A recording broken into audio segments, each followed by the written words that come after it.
Value. Value is not in the product, it's in the customer's mind.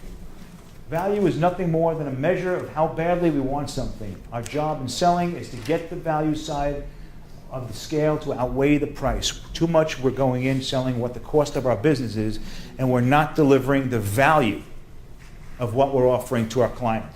Because I tell you, if there is value, they will pay a lot of money for that value. And in reverse, if you're not showing the value, they're not going to be paying for you. You might say, I've got the greatest products in sliced white bread, but if you don't deliver it as product that has value to the person of what's in it for me, forget it. They don't see it and they won't buy it. So you have to identify, again, the value, what it means to that individual. Value is different to each individual. The value profile. Profiling is basically the old new term for qualifying. You guys have been brought up to learn how to qualify. We learned to ask questions, right? That was the key. How do you sell more? Qualify your prospect, right? That's what they tell you. Qualify your prospect.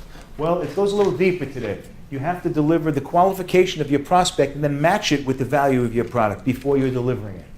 Some people won't want it the way you're delivering it. They don't see the value.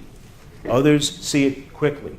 Identify what's in it for me, and we'll say this over and over again, each individual client, what's in it for them, and then offer the value that coincides with what they need. If you're going to shoot from the hip in sales, sales is very funny.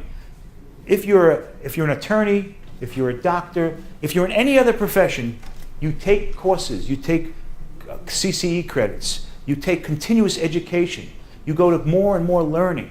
It's sales, 95% of all people are salespeople, and yet they spend so little time building their craft, getting good at selling, getting good at understanding how to ask questions, how to good at qualifying, how to good at asking closing questions, how good at handling objections.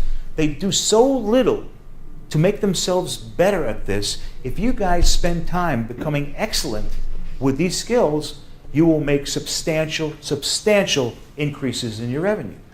I promise you that. But it requires work, and it requires effort, and it requires taking these skills and testing them, playing with them, tweaking them, making them so that you can understand which one works for who and why. It's not all the same for every prospect. They're all different. As we saw before, they all have different personalities. Okay? All right, value profiling. We left this off before. Remember, profiling is qualifying. Remember, the buyer closes the sale. We don't close the sale. They close their own sale. Once you know what the buyer needs, you can adjust your proposal to that. So it's imperative that you ask the right questions and continue to ask the questions and gather that information so you can give them the right proposal the first time. Sometimes we don't get a second chance. Ask for the prospect's consent before firing a lot of questions at them. Yes, would you mind if you answer this for me? Would you mind if I asked you this question? Get their consent, get their buy-in. It'll be more advantageous for you to get the results. Ask open-ended questions, as we said before. Don't ask those closed-ended questions where you just say, congratulations. Ask more, get them to speak more about themselves. It becomes more of a relationship build, and they want to hear themselves speak. And then base profile questions on the criteria you think will influence a buying decision.